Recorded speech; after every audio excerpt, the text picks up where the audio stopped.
if you don't mind me sharing. Oh, go ahead. You know this is yours today, honey. 15 attributes of a Proverbs 31 woman that I would like to share with you. Find yourself in this and work on what it is that you think you're short in, because God will show you if you ask him. Mm-hmm.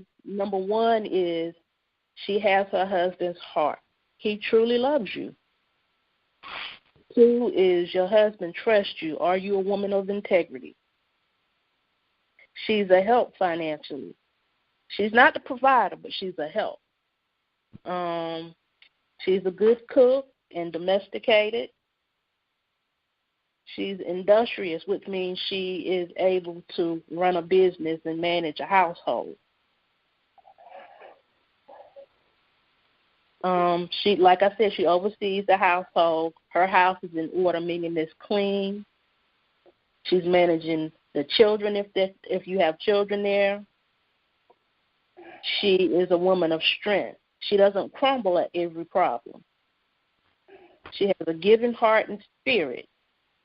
She's able to speak to the king and the man that she's married to, so she can elevate his mood and reveal to him what she sees in him to get him motivated.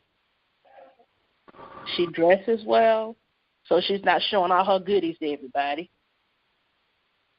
She's a woman of honor, and her presence draws honor to herself and those around her. They respect her. Her words are seasoned, meaning she ain't cussing you out and acting a fool. She doesn't cut her man down with her words, because when you do that, he shuts down. She's a woman of knowledge, and she applies her knowledge and wisdom to the situations that she has to deal with. She's not idle. She's busy working towards building something. Her children praise her and they honor her. And you can tell that she's all of these things because her children are representation of what she's sown into them. So they're not out in the street acting a fool, because that's not what she's sown into them. She fears the Lord. She has a prayer life. She hungers for God and a relationship with him, and she speaks life to those around her and to her husband. And those are just the 15 things that I've been able to find. Amen. And all those things that you just named take time. They take time, and it's a process and steps that you have to go through to get to that point. It's some people that you got to go through in your life to get to that point. Because I tell you, I had to go through being cussed out and humiliated and fought on and stuff in order to get to the place where I'm at now. I'm one of the blessed ones, not lucky, but blessed. I'm blessed that I didn't lose my mind, because the last thing that man did to me was hit me in the back of my head, and it split my skull. It detached my skull. My head is a part of my head that's detached from my skull. My skeleton, going down my neck. So, and when I saw that, I said, oh, my God. When I saw the x-ray of that, I said, the Lord was with me. The Lord was with me, because right now I could be sitting in a mental ward, a mental institution. So it took a process to get there.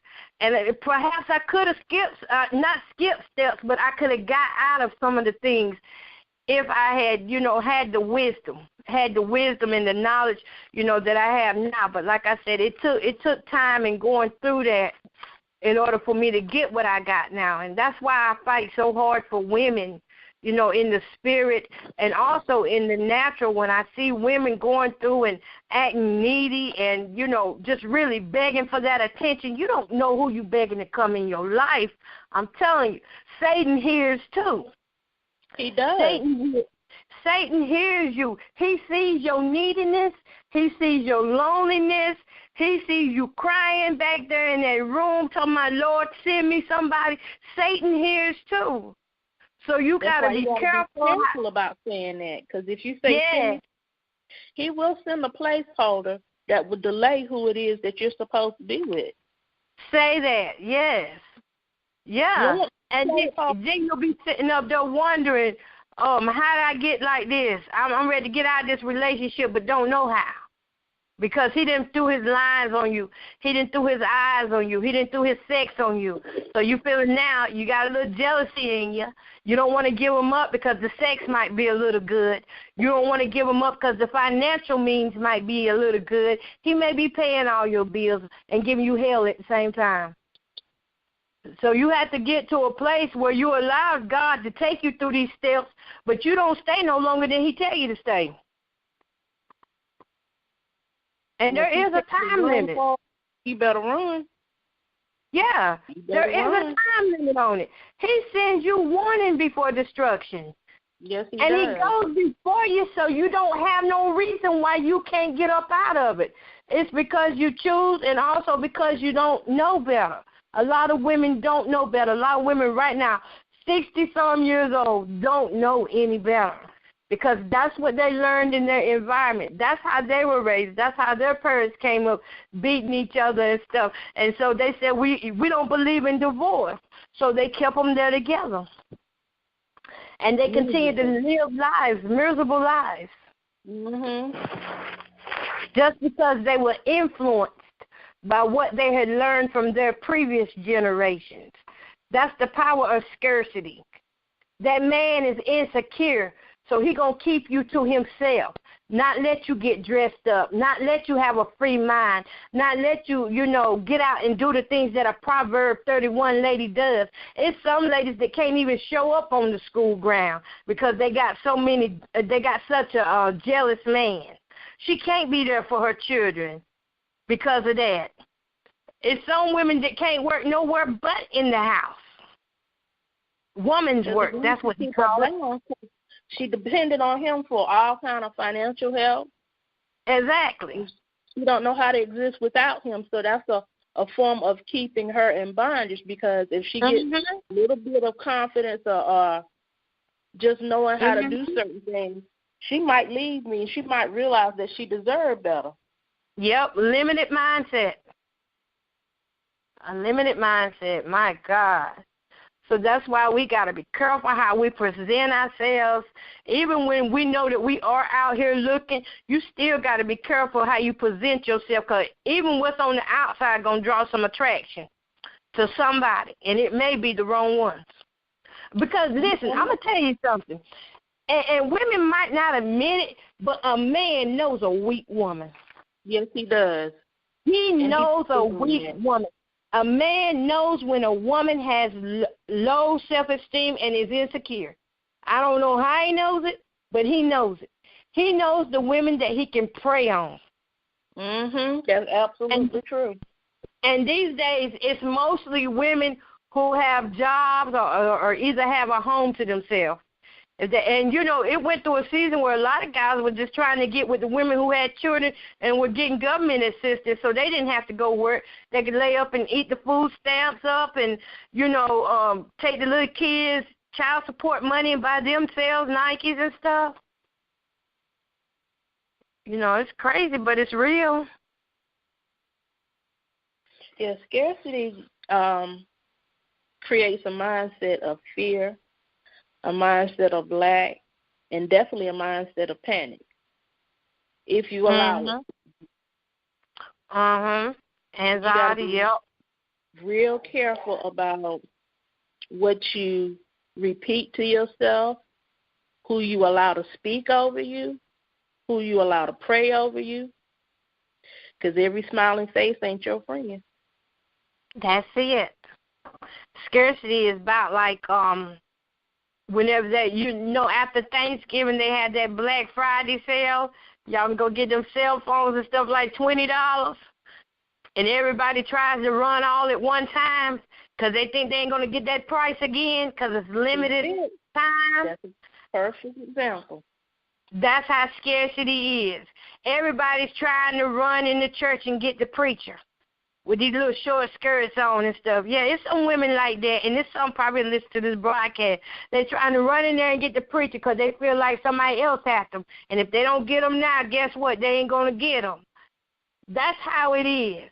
We got women now that are, some of them, and I'm going to tell you something, it's a lot of undercover freaks, too. Don't get me wrong. It's a lot of undercover ones, too, who don't got to show all their cleavage and stuff. They just sit back and they look cool, calm, and collect and well-dressed and well-spoken, but in the closet,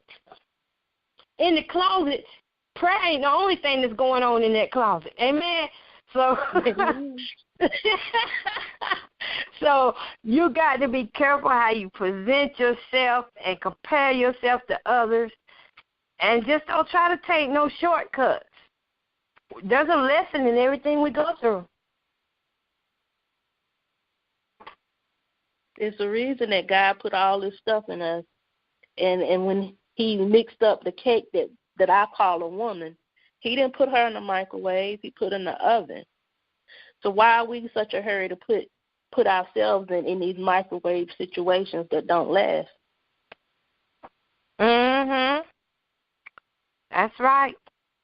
They got something now called micro cheating, where they're telling you whenever you go on social media, if you're doing the little emojis with the tongue out and stuff, you're sending messages. Wow. To men. You're sending undercover messages, and those men are picking up on those messages, and they're actually referring to women, low self-esteem. That's why they're putting it up there to draw the attention to themselves. Now, I do smiley faces all the time, but I never thought nothing about it. But that may explain why my inbox has some crazy stuff going on. Yes, ma'am.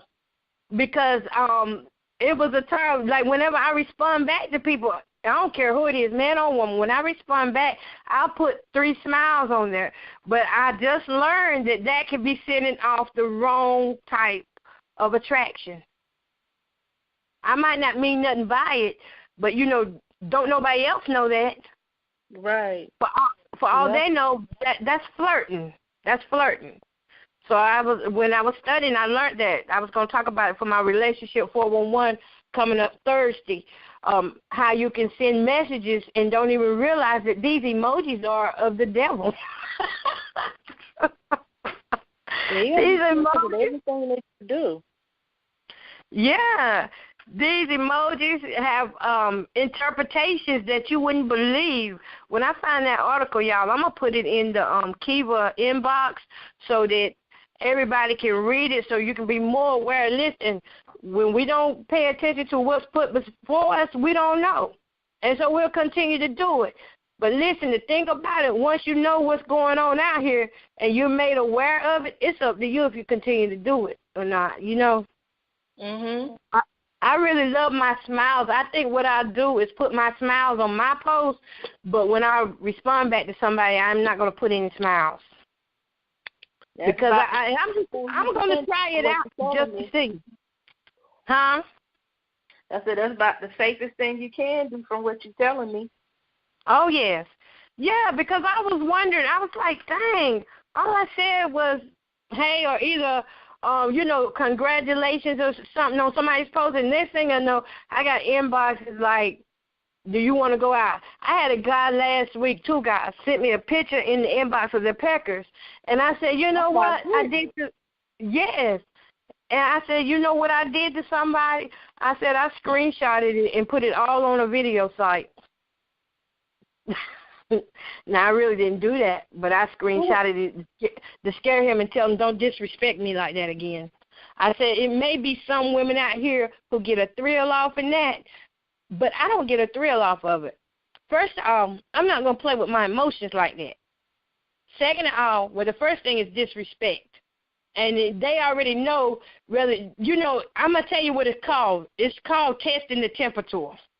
That's exactly That's what it is. It's called testing the temperature to see if you hot, warm, or cold. They want to know where you at in your when it comes down to your body parts, your sexuality. They want to know where you're at. So they test the temperature by sending you that picture to see if you're going to be crazy enough to respond back to it. I was crazy enough to respond back to it, but not with what he thought I was going to respond with it. I came back and I said, don't send me stuff like this. I said, if you don't want it to get out in public, don't send me nothing like this. because I will blast you, because I don't play with my emotions.